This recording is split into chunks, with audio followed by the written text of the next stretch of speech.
जयपुर के 15-16 वर्ष के एक बालक की यह कहानी है। उन्होंने अपने जीवन का यह प्रसंग हमें लिखकर भेजा था। आज से 20-25 वर्ष पहले की यह घटना है। मैं किसी दुकान पर कार्य करता था। मजबूरी में छोटी अवस्था में कार्य करना पड़ा। हमारी दुकान का सामान दिल्ली से आता था। एक दिन मेरे सेठ जी ने कहा, यह मैनेजर है, तुम इसके साथ दिल्ली निकल जाओ और वहाँ से थोड़ा सामान परचेज करके आओ। मैंने उनकी बात मान ली। पहली बार माता जी के पास आया। माता से आकर कहा, माँ मुझे दिल्ली जाना पड़ेगा। माता जी को मन में चिंता होने लगी। 15-20 वर्ष का बालक और दिल्ली के विषय में तो बहुत लोगों को संशय पड़ जाता है। वहाँ लोग गुम हो जाते हैं। कई लोग कहते हैं पहली बार जाने पे वो शहर बड़ा अजीब सा लगता है। लेकिन अब माँ की चिंता को कौन दूर कर सकता था। मैंने माता जी से कहा, माँ अब पैसों के कारण यह कार्य करना ही पड़ेगा। माता जी ने आज्ञा दे दी। मैं माँ की आज्ञा लेकर प्रातःकाल दुकान पहुँचा। दुकान पर पहुँचने पर मैं मैनेजर के साथ दिल्ली की बस में दिल्ली के लिए रवाना हो गया। हम 1 बजे तक दिल्ली पहुँच गए। वहाँ पर हमने खरीदारी चालू की। हमें जो सामान लेना था हम वहाँ लेते गए। बहुत देर इस प्रकार हमारा वहीं समय बीत गया। भोजन का समय आया, भोजन खाया। रात्रि होने वाली थी। मैंने अपने मैनेजर से कहा, हम कितने बजे वापस चलेंगे। उसने कहा, थोड़ा समय लग सकता है, अभी थोड़ा सामान और लेना है। हम यहाँ से सामान ले लेंगे फिर निकल जाएंगे और जयपुर के लिए बहुत साधन है, कोई भी साधन पकड़कर हम जयपुर पहुँच जाएंगे। मैंने उसकी बात को मान लिया। रात्रि के 8 बज गए। हम जयपुर निकलने को तैयार हुए। तब हम ISBT बस अड्डे पर पहुँचे। वहाँ से जयपुर के लिए बसें जाती थी। हमने टिकट बुक की। टिकट बुक कराकर हम बस में आकर बैठ गए। थोड़ी देर गुजरी ही थी, इतने में मेरे मैनेजर को एक अन्य मित्र मिल गया। उसने कहा, अरे तुम कब आए। तब मेरे साथी ने कहा, हम आज प्रातःकाल आए थे, बस अभी परचेज कर लिया है, अभी वापस जा रहे हैं, और तुम बताओ कैसे हाल चाल हैं। इस प्रकार वह दोनों बातें करने लगे। तभी वह दूसरा व्यक्ति कहने लगा, अभी बस चलने में समय पड़ा है, क्यों ना हम नीचे चलकर कुछ खाने का सामान लेकर आते हैं, रास्ते पर कुछ प्राप्त हो या ना हो हम यहीं से ले लेते हैं। अब वह दोनों इस प्रकार बातें कर नीचे उतर गए। नीचे तो वह चले गए। बस स्टार्ट हो गई। ड्राइवर ने बस स्टार्ट की। मैंने उन्हें कहा, अरे थोड़ी देर रुको, मेरे साथी गए हैं, वो आने वाले हैं। बस ड्राइवर ने कहा, यहाँ अधिक देर बस नहीं रोकी जा सकती है, क्योंकि यहाँ का नियम है, समय के अनुसार बस चलानी पड़ती है। उसने मेरी बात मानकर 10 मिनट बस को विलंब कराया, पर इससे अधिक वो कर नहीं सका। इतने में मैंने उससे कहा, तुम एक काम करो, मैं उन्हें ढूंढ कर लाता हूँ। वह बस आगे जाकर खड़ी हो गई। मैं उन्हें ढूंढने के लिए नीचे उतर गया, पर पूरे बस अड्डे पर वह मुझे दिखाई नहीं दिए। पता नहीं कहाँ चले गए थे। थोड़ी देर बाद जब मैं पुनः लौट कर आया तो क्या देखता हूँ, वहाँ पे बस ही नहीं है। अब यह देखकर तो मेरा मन और भयभीत होने लगा। मैंने सोचा था मैं तो उन्हें ढूंढने गया था, पता नहीं कहाँ चले गए। उस समय मोबाइलों की व्यवस्था भी नहीं थी। बहुत परेशान हुआ। मैं उन दोनों को यहाँ वहाँ ढूंढने लगा। ना तो वहाँ बस मिल रही थी, ना मेरे साथी मिल रहे थे। मैं बहुत रोने लगा, क्योंकि पहली बार दिल्ली जाना हुआ था और ऐसी घटना घटित हो गई।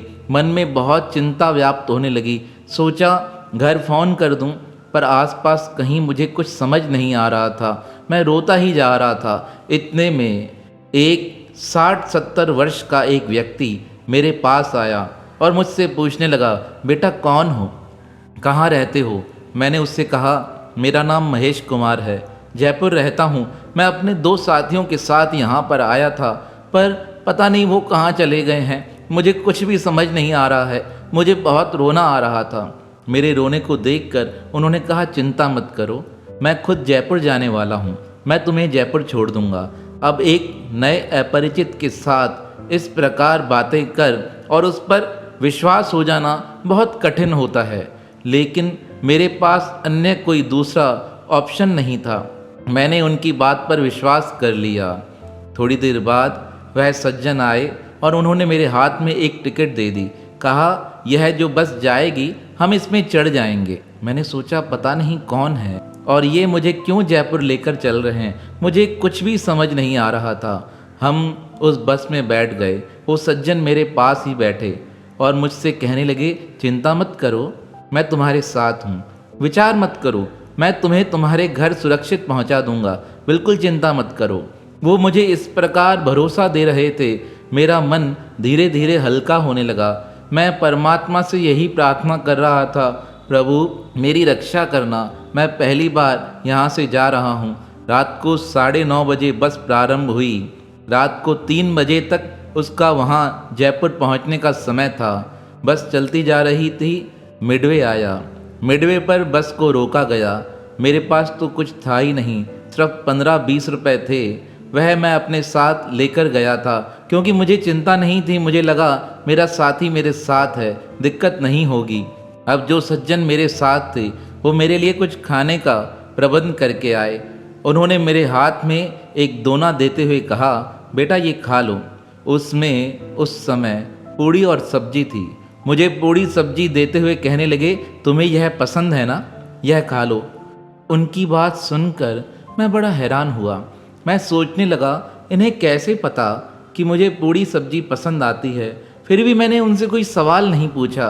पता नहीं उनमें कोई ऐसी शख्सियत थी जो उनके सामने मेरे सारे शब्द बंद हो गए थे। मैं कुछ पूछ नहीं पा रहा था। बहुत देर बस चलती रही। 3 बजे का समय हुआ। बस आकर अपने गंतव्य पर पहुंची।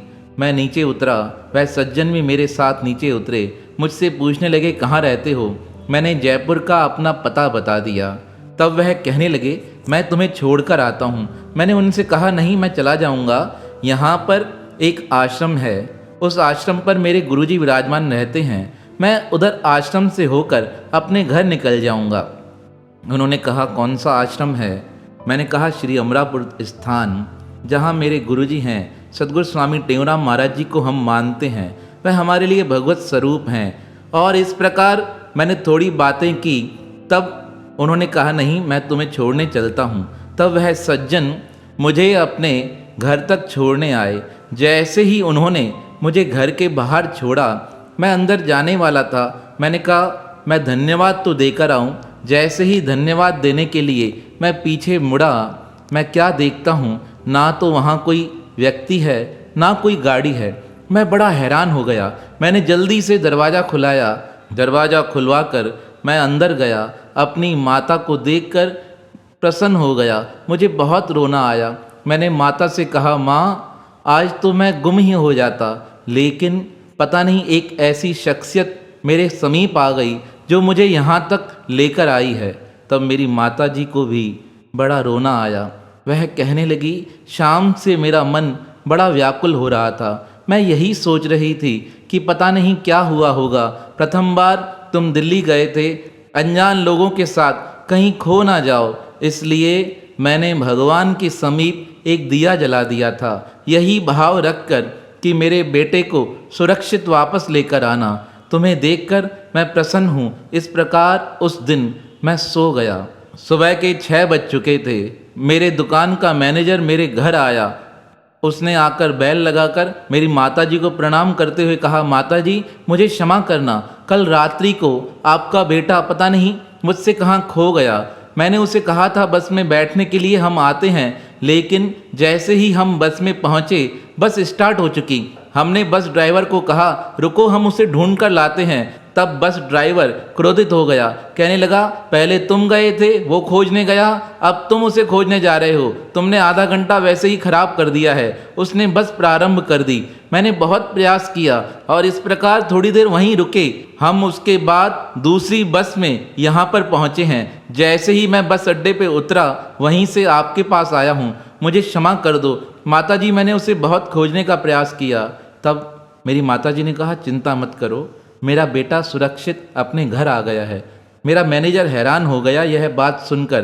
कहा, ऐसे किस प्रकार हो सकता है? तब वह मेरे पास आए और मुझसे सारी बात पूछी। मेरी बात सुनकर वो बड़े हैरान होकर कहने लगे, ऐसा कैसे हो सकता है? एक अनजान व्यक्ति तुम्हें यहाँ कैसे छोड़कर जा सकता है? तब मेरी माताजी ने कहा, वह अनजान नहीं, मेरे गुरुजी मेरे परमात्मा ही उस सज्जन का रूप बनाकर मेरे बेटे को सुरक्षित अपने घर लेकर आए हैं। मैं उन गुरुजी को और अपने परमात्मा को प्रणाम करती हूँ जो हर समय हमारे परिवार की रक्षा करते हैं। मेरी माताजी की बात सुनकर मेरे मैनेजर भी भावुक हो गए। कहने लगे, धन्य हो तुम जो तुम्हें ऐसी माता मिली है। माताजी के संस्कारवश आज तुम सुरक्षित अपने घर पहुंच सके हो। तब मैंने उन्हें बताया। जैसे ही मैं घर की ओर मुड़ा, पीछे की ओर निहारा तो ना वहाँ कोई गाड़ी थी, ना कोई सज्जन थे। मुझे यकीन हो गया मुझे दिल्ली से जयपुर लेकर आने वाले मेरे परमात्मा ही थे जो सुरक्षित मुझे घर तक पहुंचा कर गए हैं। ऐसे भक्त वसल भगवान जो हर संकट में अपने भक्तों की रक्षा करते हैं, उनके पावन श्री चरणों में हमारा बारंबार प्रणाम है, प्रणाम है, प्रणाम है।